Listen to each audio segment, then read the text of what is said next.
kognitif bias ini secara umum akal itu terbatas karena dia menyimpang dari proses yang seharusnya oleh beberapa kecenderungan. Yang pertama adalah kecenderungan informasi yang terbatas yang kita tidak sadar. Mengapa? Ini ada hubungannya dengan psikologi. Jadi kita tidak sadar ternyata nalar kita itu sudah melenceng. Mengapa informasi bisa terbatas? Karena kita itu sering hanya memperhatikan hal-hal yang kita sukai saja. Ya sama kan seperti kalau teman-teman buka HP kemudian melakukan stalking, googling dan macam-macam itu, kan kita milih yang kita sukai saja. Atau mungkin paling tidak yang banyak diulang saja. Ini yang menyebabkan secara tidak sadar akhirnya informasi yang sampai pada kita itu ya yang itu-itu saja. Jadi tidak luas, seolah-olah kita itu lama sekali pegang HP, tapi sebenarnya ya yang kita dapat dan kita peroleh ya hanya itu-itu saja. Kita cari yang kita minati, kita cari yang aneh, lucu, menarik menurut kita. Kita cari yang baru dan menantang menurut kita. Jadi ini yang membuat informasi yang kita miliki terbatas. Jadi ini penting kita sadari ternyata kita itu seolah-olah banyak banjir informasi tapi mungkin ya tidak. Karena yang kita buka ya itu-itu, yang kita gali secara serius ya itu-itu. Mungkin karena saya sukanya filsafat ya yang dibuka situs-situs ya seputar filsafat dan sekitarnya. Sementara yang sukanya pendidikan mungkin lebih tertarik dengan isu-isu pendidikan. Ya itu-itu saja. Itu namanya termasuk cognitive bias. Membuat pikiran kita secara tidak sadar melenceng padahal kita tahunya kita itu wawasannya luas, luar biasa.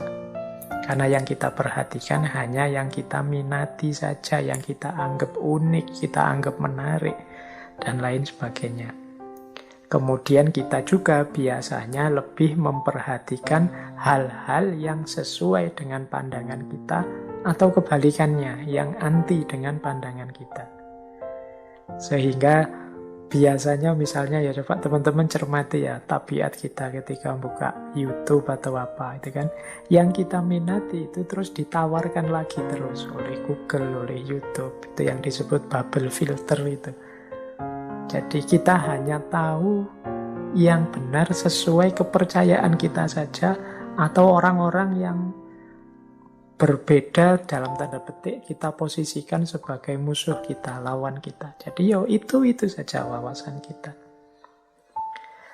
Baik, ini sumber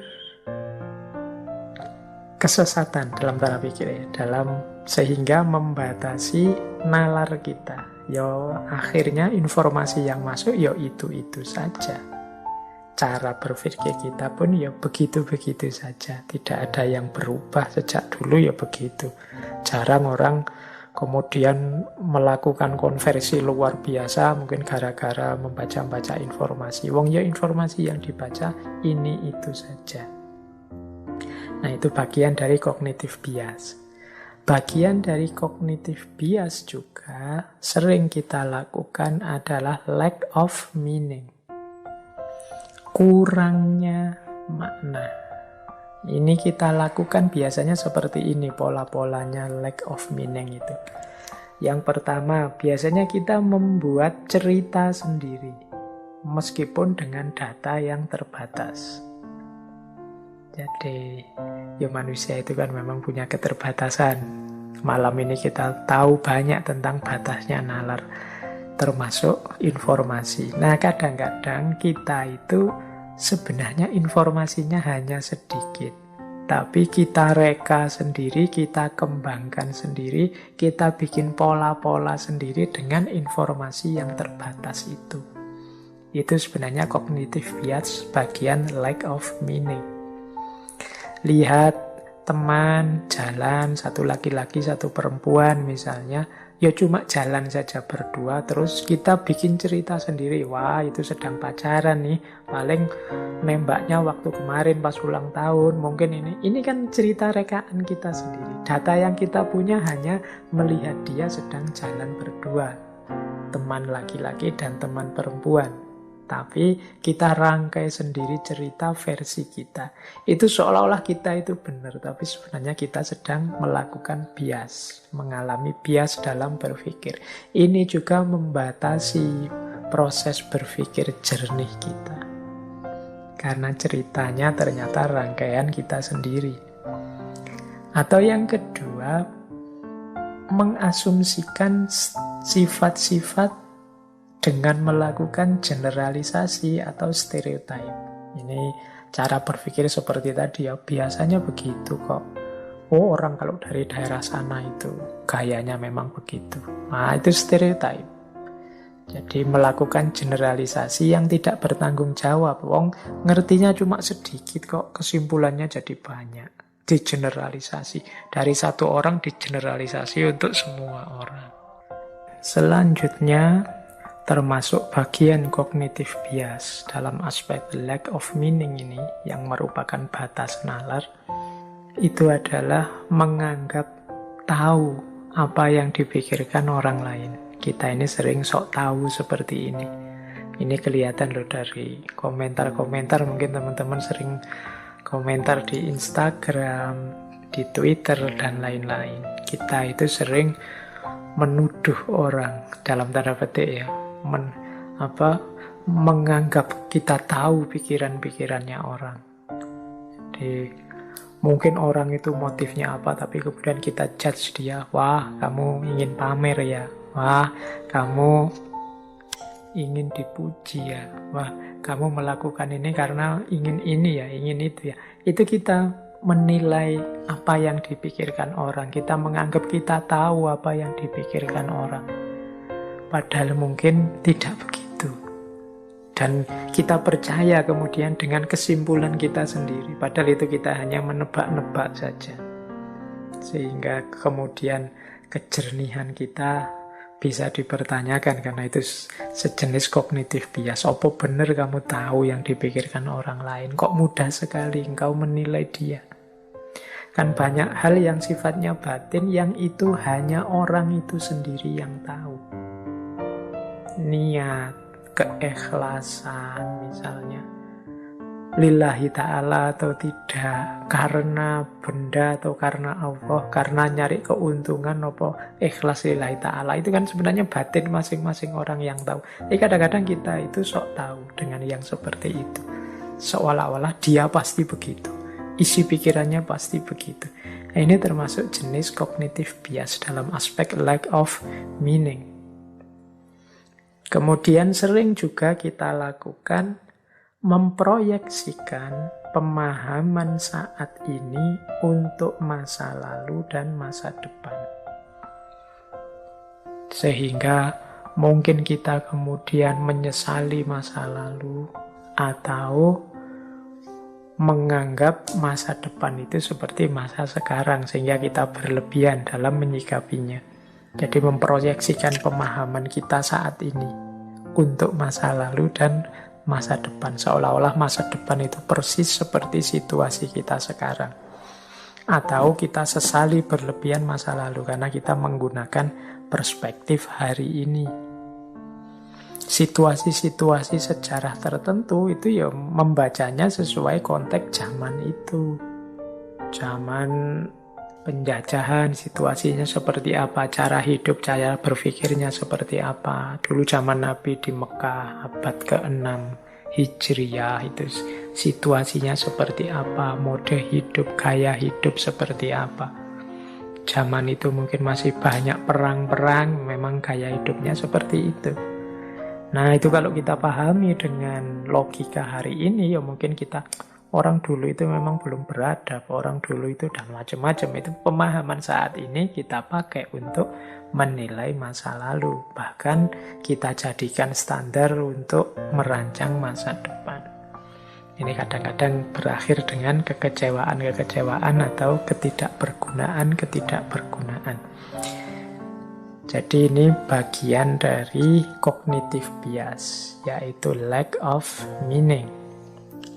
Nah, cognitive bias selanjutnya yang sering kemudian membatasi kita menemukan kebenaran, jadi bagian dari aspek internal batas nalar, itu adalah the need to act fast. Jadi ini bahasa Inggrisnya panjang ya, the need to act fast. Itu kalau pakai bahasa Jawa mungkin kemerungsung. Jadi ingin segera bertindak, ingin segera melakukan sesuatu, ingin segera mengomentari, ingin segera menilai, dan lain sebagainya. Jadi ini kesusu untuk melakukan sesuatu. Itu biasanya juga menghalangi kita jernih dalam mengambil keputusan. Mengapa sih orang itu kok kesusu-susu segera ingin melakukan sesuatu? Ya, secara umum ada beberapa alasan. Kalau di sini saya sebut 5. Yang pertama, biasanya orang yang segera ingin melakukan itu biasanya dia ingin meyakinkan diri dan menumbuhkan rasa percaya diri bahwa aku ini mampu dan aku itu penting. Jadi orang yang belum mantap keyakinan dirinya bahwa aku itu bisa, aku itu penting, itu biasanya terus kalau melakukan sesuatu segera ingin tahu hasilnya, segera ingin selesai, dan khawatir salah. Nah, jadi the need to act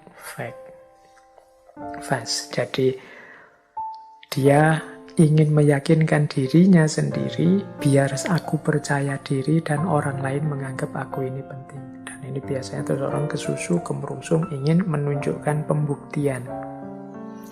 Yang kedua, ada memang orang tertentu yang melakukan apa-apa itu cepat, ingin segera selesai. Alasannya apa? Untuk menjaga fokus.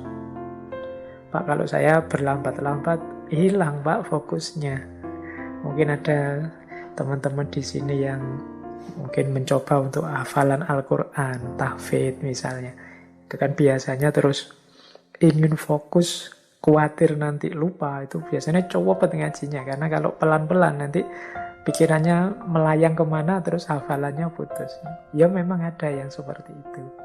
Jadi ingin menjaga fokus terus cepat. Ya resikonya memang kalau cepat itu, kalau salah tidak ketahuan, kelewatan. The need to act fast itu kadang-kadang ya kita tidak bisa mendeteksi titik-titik kelirunya di mana. Jadi segera ingin menyelesaikan, sehingga terus cara berpikirnya tidak jernih. Mungkin teman-teman dalam banyak hal juga sering begitu. Yang hafal surat-surat panjang itu begitu mau dibaca waktu jadi imam sholat itu kan tidak berani dibaca dengan indah, pelan-pelan. Kalau kita tidak yakin benar sudah hafal, biasanya terus dibaca-baca biar tidak putus, karena kalau dibaca pelan nanti putus, hafalannya kacau. Nah, itu yang kedua, the need, kebutuhan untuk melakukan sesuatu secara cepat. Ini sebenarnya bisa dicek dulu, kita pernah membahas Paul Virilio yang menjelaskan peradaban hari ini yang segala sesuatunya ingin lebih cepat. Yang ketiga, biasanya motifnya orang yang ingin lebih cepat itu karena dia membayangkan keuntungannya. Segera aku ingin selesai dan mendapat keuntungan. Nah, ini membuat orang ingin lebih cepat. Atau untuk menghindari kesalahan. Kemudian orang cepat-cepat untuk melakukan sesuatu biar tidak salah. Karena kalau pelan-pelan nanti salah. Ini sama seperti tadi penjelasannya. Jadi sesat pikir dalam bentuk cognitive bias itu ada kalanya muncul karena kita butuh untuk bertindak cepat. Kita tidak sabar untuk mengikuti prosesnya pelan-pelan. Akhirnya ya yang terjadi malah tidak jernih kita dalam menanggapi sesuatu. Dia membatasi kita untuk berpikir secara jernih. Nah, yang selanjutnya bagian dari cognitive bias juga adalah information worth remembering. Jadi kita memilih-milih sendiri informasi-informasi yang kita anggap penting. Padahal itu mungkin bagi orang lain tidak penting.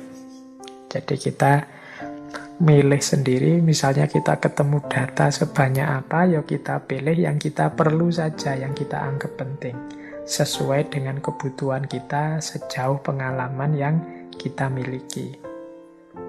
Sehingga akhirnya ya kita tidak komprehensif. Jadi kita pilih-pilih informasi. Sehingga pada akhirnya ya sudah, kita tidak bisa menemukan kebenaran yang kita inginkan karena nalar kita terbatas informasinya. Mengapa kok informasi kita terbatas? Yang kita sendiri yang milih informasi yang menurut kita penting saja. Yang itu ternyata hanya menyesuaikan dengan kebutuhan dan pengalaman yang kita hadapi. Jadi teman-teman, ternyata ada banyak hal yang membuat nalar kita itu buntu atau tidak bisa lanjut menemukan yang benar secara jernih.